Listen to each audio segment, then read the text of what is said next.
So, hi guys, welcome back to Overtime Heroics MMA. I'm Martin Hamilton. I'm joined today by Reece McEwan. How you doing? I'm good, thanks. How are you? Yeah, I'm good. I'm good. Just like one of the first questions I wanted to ask you, and it was just when I was announcing you there. But where did the nickname Housewife's Favourite come from? It's I wouldn't even call it a nickname, but yeah, basically when I first started training, the first I was in university, and the first summer that I was off uni, when I went to the gym, I trained at the gym every morning and night.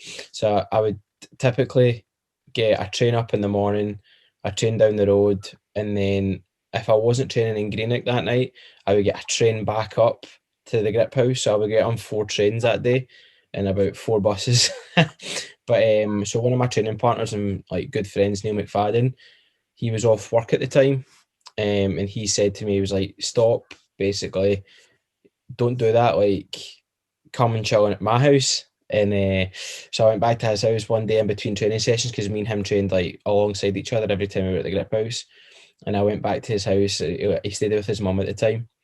And and basically when we went back to training, he was like, "Oh, my mum loves Reece and all of that." And his mum kept going like, "When's Reece coming back?" And Dean Riley was basically like, "Well, look, the housewife's favourite." So it just kind of, I don't know, people just then kept saying it and went with it from there. And it kind of disappeared for a wee bit. And then I went down to Manchester and won a jiu-jitsu competition. And Guy put on the Grip House's page like the housewife favourite takes double gold. And basically, like the post, it was like post got like obviously like loads of likes and stuff, and people kept it, just kind of the nickname kind of came back, so it's funny. That actually is quite funny to be fair. But Reece, just to start talking about fighting, but you're just fresh off at a fight at Rise and Conquer 9, where you unfortunately lost by armbar. But what was your biggest learning experience from that fight? Um, just technically, don't know. There's so many things that I've taken away from the fight, to be honest. But from a technical point of view, like posture and close guard, I guess. Like there's certain things will work up to a certain level. Like I've won fights and I've been very successful in the past through being low and close guard and body lock passing and like passing low and up to a certain level. Like that works. I've done that successfully in my pro debut. Amateur fights against like Caelan Loughlin, Paddy McGee, Charles Liu, high level opponents. I've won multiple jiu-jitsu competitions through that style of passing, but in MMA, you're essentially attaching yourself to your opponent. If you're in close guard in MMA, you want to utilize that position and get a lot of ground and pound from it. And the best way to do that is from posture. If you've got good posture, you're essentially preventing any submission threat that they've got, and that's probably my biggest learning experience from that. And also how cruel MMA can be at times. Because that's the thing as well. The guy you were fighting, Luke Westwood, he's a Brazilian Jiu-Jitsu black belt, if I'm not mistaken. Yes, so I hear. Yeah, so that's at the kind of pinnacle that you can fight in MMA. So probably having someone at that level of grappling so early in your professional career could just do wonders going forward. Yeah, definitely. Like when you train with someone, like, I'm a purple belt in jiu-jitsu and I do train with black belts all the time and brown belts, good purple belts or high level jiu-jitsu guys and high level Muay Thai guys. But when you're going up the levels, it's not just about the first, second, third, fourth, or fifth attack. When you're going up the levels, it's about when you get tapped out, when you actually become good, you don't get tapped out off like the first attempt. It's again the good people keep going and they keep tapping into levels that you maybe don't have. And it's not a case of like I don't know how to defend an armbar. What I really admired about how Luke tapped me out was it was a chain of attacks. It was trying to triangle me, didn't work. Tried to sweep me, didn't work. Then he went butterfly guard, back to close guard, back to attempting to go for the triangle. He attempted an armbar, and on all these attacks, I was like, I'm in control here. I can shut these down. When he went for the armbar, I got my elbow out the first attempt, and I knew I just had to keep bumping out, and I would escape the armbar. I was like still in control, and a lot of people recapture the elbow. I know this is quite technical, but a lot of people recapture the elbow using their hips, like their hips will go above the elbow. Yeah. So if you monitor the hips and you keep edging out, you're safe. But what he done a really good job of, and what I do admire, is that he didn't just use his hips to recapture my elbow, is he pulled my hand into him and lifted his hips above. So it's again, he's a good guy, and I admire that detail. When I attack arm bars, I'll definitely be taking that from him. Yeah, that's what I was just about to say there. I was seeing something that high level in competition as well. I was just one of the questions I was going to ask you, is that now going to be a part of your arsenal that you're able to implement going forward? Definitely, 100%. Because I feel as well that that's the importance. Like, because you always talk very proudly that you want the hardest fights, especially as an amateur. You were fighting the number one amateur in the UK. You fought the number one amateur in Japan as well. And Luke Westwood, he was one of the best amateurs in the United Kingdom. So, see, especially at the start of your career, like even in a pro sense, do you feel that how important is it to fight the best guys, like to improve you as a fighter?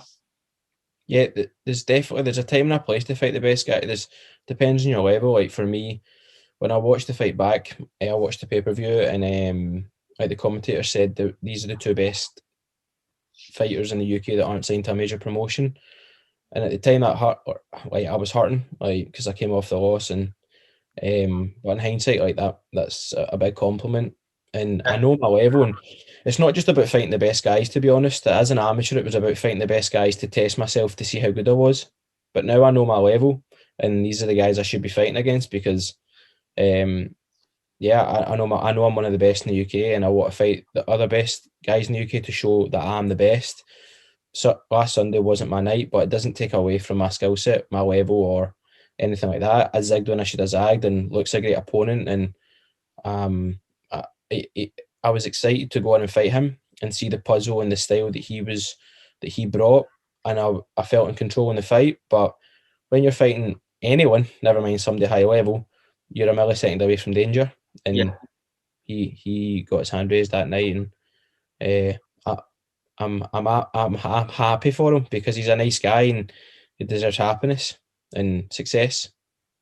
I think it was Callum Eleanor that said that about you guys being two of the best guys not signed to a major promotion, and he hits the nail on the head because see, watching that fight as well, one of my main takeaways was this fight could have went down 10 times and you would struggle to get the same result twice. Yeah. Do you know what I mean? It's that high level, and it's what you were saying there. It's at a game of inches. But look, Reece, the last time we seen you lose was in your amateur career, and since then you'd went in a 4-fight win streak, all with finishes. Is that something we should expect to be seeing again? Definitely, because again, this is fighting, it's competition. That you're going to win some results will go your way, results will go against you. Like this, you're a millisecond away from disaster at all times. There's times where I've had quick finishes, and the better fighter might have not won on the night. Do you know what I mean? Like, but it's about the result. Obviously means a lot, but win or lose is about how you respond to it. Winners can break people, but winning can break people, and it's as simple as that. Winning's not always the right solution. You might get caught up in, you can't get caught up in the result. At the end of the day, the emotions are going to be high off a win, and they're going to be high off a loss. When the emotions settle, you've got to look at the performance objectively and think about your next steps. I actually feel that I've grown in confidence from the last weekend, from my preparation. I performed well, and from feeling so low after losing and building myself back up over the last 8 days, my confidence is sky high. To be brutally honest with you, like I said, I know my level, and I actually feel that my vision and my path, my future is a lot clearer now. I know where I'm going to be. I feel like I'm there now. Like honestly, I feel I'm actually one step closer to where I want to be. Where I want to be. Yeah, and that's a really interesting point you make there, especially about mentality, because you never know how people are going to react. But the thing that's like really impressed me, see, is someone watching from the outside. Is I see you put up a post, like I think it was the next day of the fight, saying that you're just going to take a week out. You're going to spend time with your friends and your family. And I think it was maybe 24 hours later, 48 hours later, you were back in the gym, and it was just you were just watching it. I mean, you're just watching it, and you're like, this is a real obsession for this guy, and like nothing's going to change that. But one bump in the road isn't No, going to change that goal. What, as you nah, said, it's just getting not at better. all. I always do I do typically take a week off after a fight, but if I took a week off after last week, I'd have just sat in my house and cried every single day. So I had to get on with I had to get. It's not a case of like getting on with my life. Like the gym's an escape for me as well. I want to be around good people. Like when you're faced with a negative situation, you have to go and get a positive outcome and positively respond to that. And my positive response was going to the gym, being around the people who will pick me up in training and getting an escape from my emotions essentially and build myself back up. And it's exactly what it did. Just because I'm in the gym, like you don't always need that fight intensity. You could be at the gym for so many reasons, and going to the gym, learning, and being around good people was my my way of grieving in a sense. Yeah, because But and also this is see like I'm not getting caught up in like this is my job. Like I'm on a journey here. Like I've got no distractions. Like I get like I said off a win or a loss. I'm not doing this just for the next fight. I'm doing this for the long term goal. This is my job. This is my career, and I want to I want to get right into it. I don't want to leave any stone or on any regrets, and it's as simple as that. It is an obsession. You're right. I'm yeah, completely obsessed. and I think, see, especially in the modern day, that's how you kind of need to be. But like part of me wonders as well. Like, see now that loss is out the way, and that's on your record. Like part of your issue, like since you've been a pro fighter, is pullouts. Like guys, like the run up to your last fight was a perfect example. I think Yeah. you had three different opponents before Jordan Wheater stood in within 48 hours. Mhm. So I always wonder, let's see now that you've got that loss on your record, if fighters might be more inclined to take that fight, and getting fights now might be a lot easier for you because guys are overconfident. Possibly. Which, but what was your main focus going into that training camp? To go in and perform to the best of my ability on the 28th of November. I knew about the fight after the night of my last fight on the 7th of August. Just before I walked out, Dean was like, I've got you a tough fight. I've got your next fight confirmed. And I was like, cool, give us 5 minutes and we'll talk about it. He said, you've got Luke Westwood. And as soon as that happened, like I literally went straight into visualising the next fight. I actually feel like in hindsight, I actually feel sorry for my girlfriend because we went away for 3 days after my fight in August to chill out. It was the last week before she went back to work and stuff, and I was vacant, like just visualizing the next fight and the next contest. And again, we went away again about 6 weeks later, and it was the exact same thing. When we went to St Andrews and we came home, I was like, oh, I need to go home. Like I need to go to the gym, and I was just thinking about the next contest. So my focus was on performing as well as I could and showing everyone how good I was. And um, that was where my focus was. And I feel I did do that. I feel I did. I performed well. When I was in the cage, when I was my preparations were perfect. When I was in the cage and I seen Luke Westwood walk out. It was a big show, very good opponent. He came out to No Church in the Wild, and I was singing along to the song. I was relaxed, man. Seeing I was in that cage, like nobody can really compare. People can watch your fight and look in the outside, but see when you're in that moment, I remember looking around. I'm like, this is my calling here. Like this is where I feel I'm ready to perform here. This is my night. And when he I'm notorious for not knowing lyrics to songs, and I'm sitting singing along every word to the song, just completely in the moment. Honestly, I absolutely loved it, and I take a lot of confidence from that feeling itself, because I know that when it's a better opponent and a big show, I rise to that occasion. I might not got the result on that night, but I know how how that made me feel. It'll break a lot of people, but I rise to it. Yeah, absolutely. And that was one of the things that I actually noticed on your walkout was you just looked so happy to be there. It was almost like you were crying with excitement. I burst in, Yeah, I'm if I've got tears in my eyes when I walk out, literally. yeah, like Because that. You noticed that when you were walking out, and it was like I was watching it with my girlfriend at the time, and she was at, is he crying? And I was at, I think it's just like tears of like excitement, like just the love of the kind of sport as well. But Yeah, there's that, but there's it's almost like my body. Like, it sounds a wee bit silly, but before every fight, I'll purely let this like scream out, but it's an uncontrollable. I never done it for that fight there because I just didn't feel like I had to. But when those tears come to my eyes, it is excitement, but it's almost like my body's like getting rid of all the emotions and like preparing to go into fight. So when I'm in that cage, nothing else matters. I'm just solely focused on that. I've got no emotions, no side thought. It's just sheer tunnel vision. Like, so it's like my body getting rid of all the emotions and I'm being released.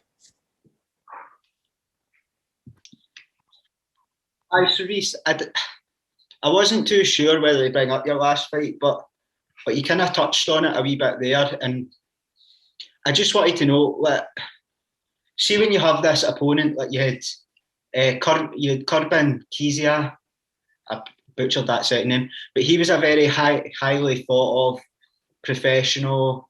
He had a good record and he had a great following on like social media, so it's like a big opportunity for you. See when a fight like that falls out and you're replaced with someone. I don't want to shit in this guy because he is a fighter at the end of the day, but someone whose record isn't that great. Can you just sum up what that kind of feels like? Just that process, like.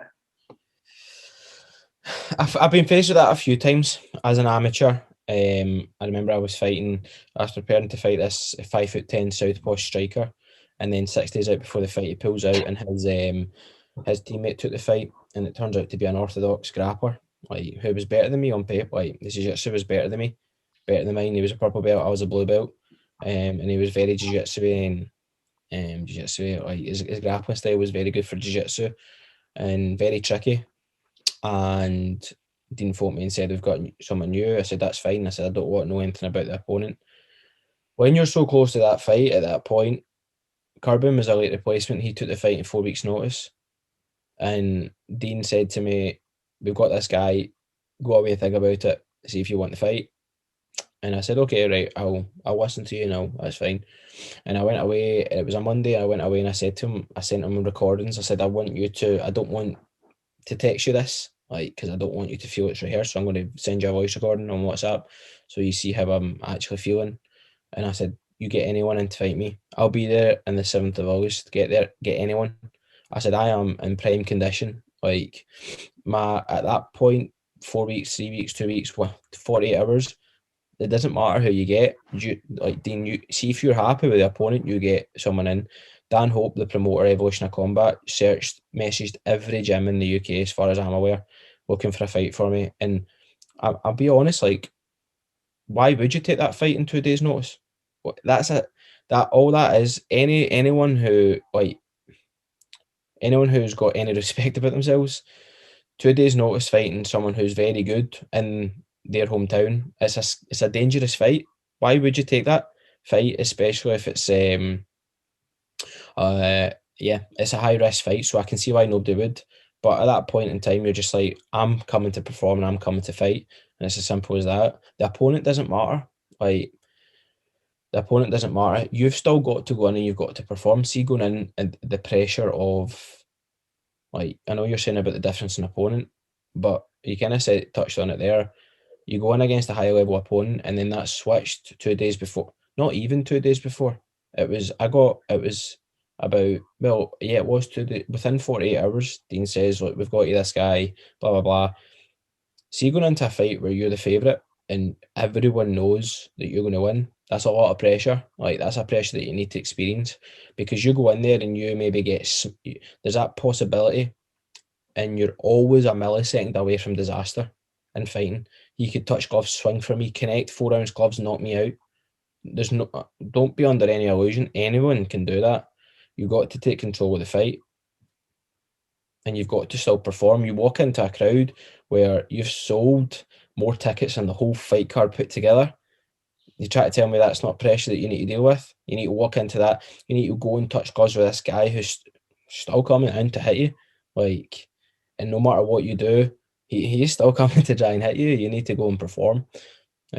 So I don't overlook anyone, and I don't give anyone too much respect. I focus on myself. Absolutely, and like you mentioned the kind of pressure aspect as well, but it seemed to me like because I was there that night, and it seemed like you were kind of you relished the occasion, but you treated that like it was your big moment, and it was amazing to see just how close like everyone was to the cage. Like you were separated just by like a few meters of sand, but it was like when you were on top of that cage, it was like the place just went ballistic, and you just kind of it was like you were feeding off the energy of that crowd. It felt like a really big moment for you. It was a great moment because the fight before that, I fought in front of nobody, Yeah. and after I won the fight, I was underwhelmed. And then I seen the atmosphere, and I seen everybody like this was their Saturday night. This is people pay good money to come and watch me fight and support me. And when I looked around, I sat on top of the cage and just took that in because see when you look back on your career, that's a moment I'll remember for the rest of my life. And yeah, it was just absolutely incredible. I say it all the time, and I mean it from the bottom of my heart. Like I'm grateful for the support and the messages, and like that night hit different. It was good. Because that kind of leads us into our next question, like very, very nicely there as well. Like that's one thing promoters know, but when they're booking Reece McEwan, they're getting a huge following. And last Sunday was no different. But you sold out of tickets for guys making a 400-mile trip, round trip from Greenock to Sunderland. I know you were putting on buses and stuff like that. You were number one on the box office sales.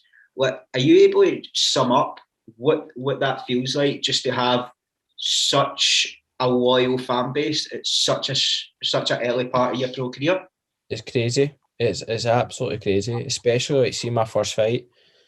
I got 25 tickets, and it's like you're begging people to come and watch you. Like begging you, like 25 tickets, oh my goodness, like 30 pound a ticket. You don't want to see the price of the ticket, and now you've got people messaging being like, when's your next fight? And I'll be there. And you've got people like close friends who are like, I'll be there no matter what, and family, and like it's unbelievable. It's highly motivating, and I just always feel when someone asks me for a ticket for the fight, I always feel they're going to be like, I'm going like I don't know. I just feel they're bamming me up. I just feel like it's too good to be true, and it's absolutely incredible.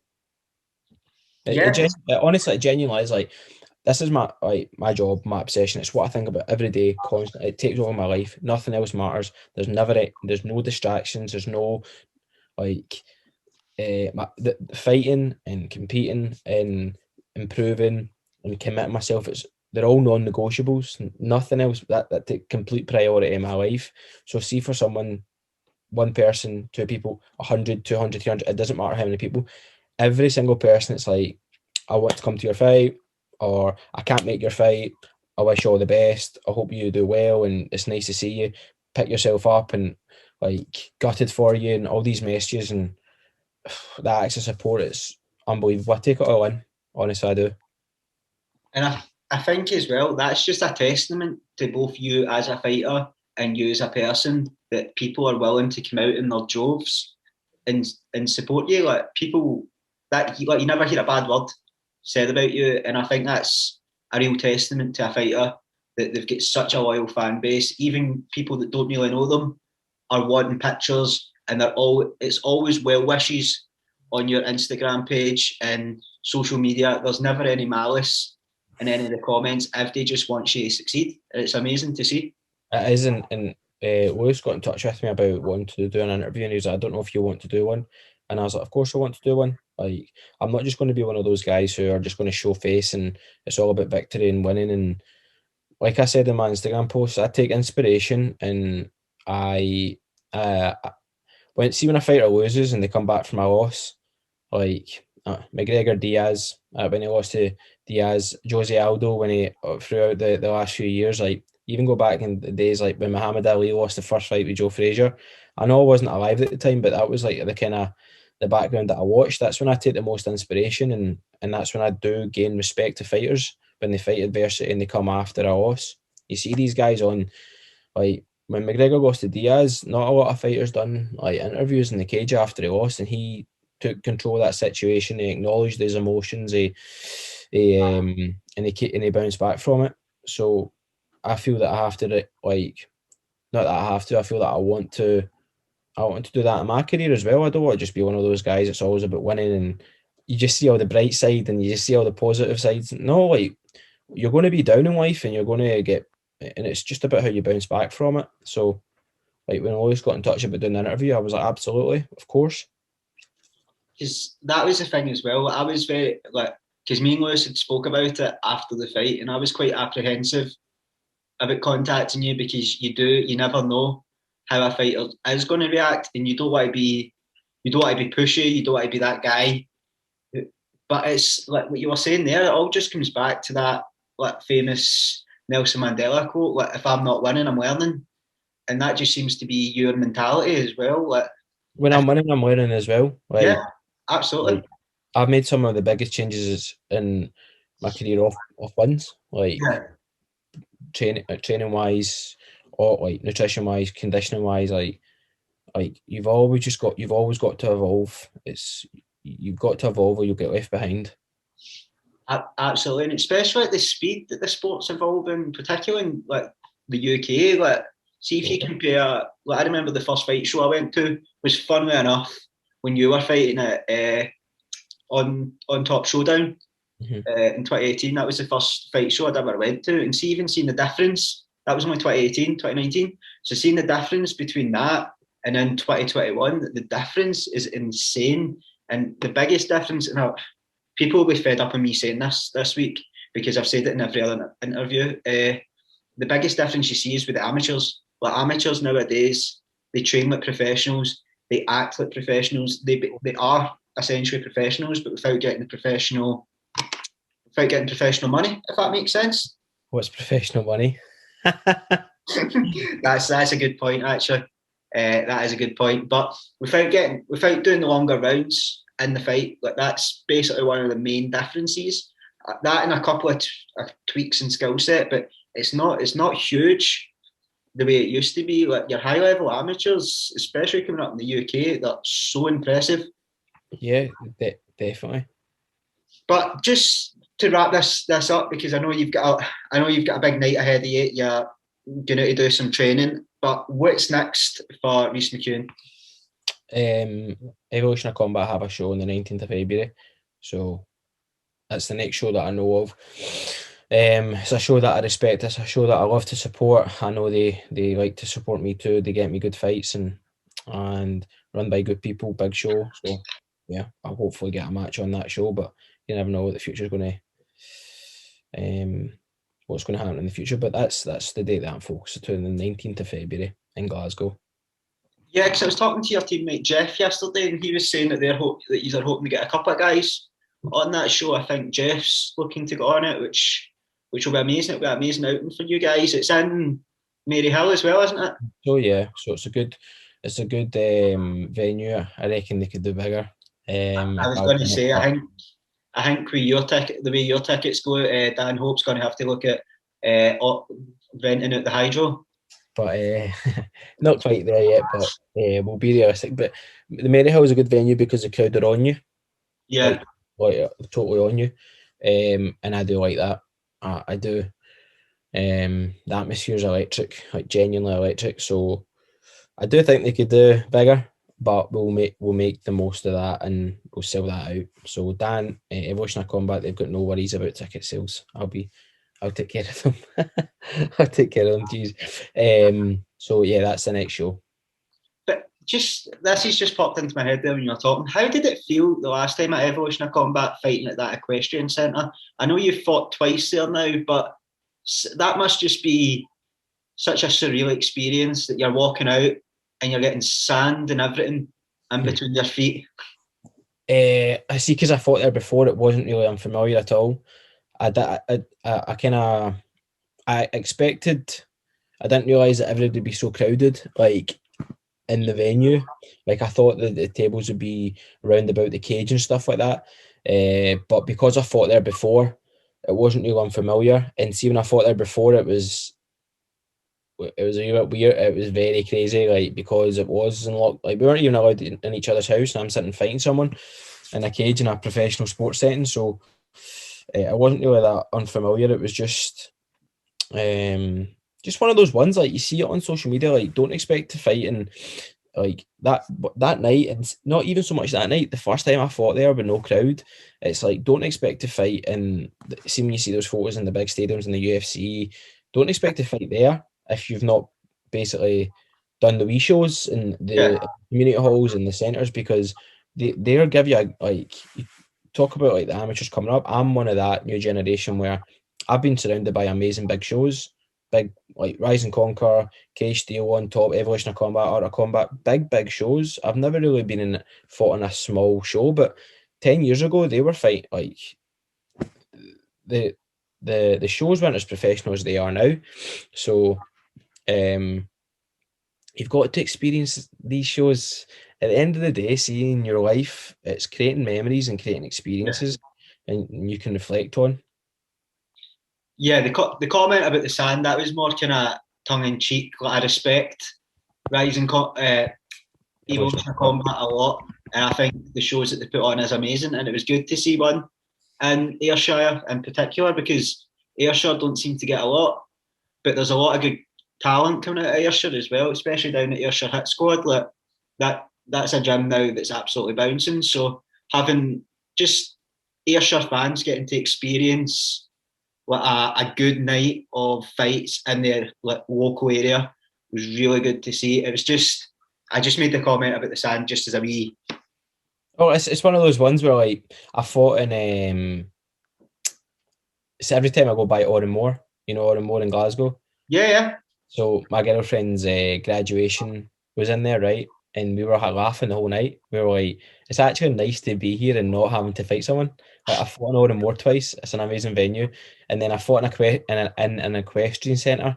Like, do you know what I mean? Like, these kind yeah. of, I fought in a nightclub. I fought in big, like the Lagoon, the Onyx, Doncaster Dome, like the Point in Sunderland. Like, do you know what I mean? It's just building up those wee moments, and then before I know it, it'll be stadiums and bigger venues.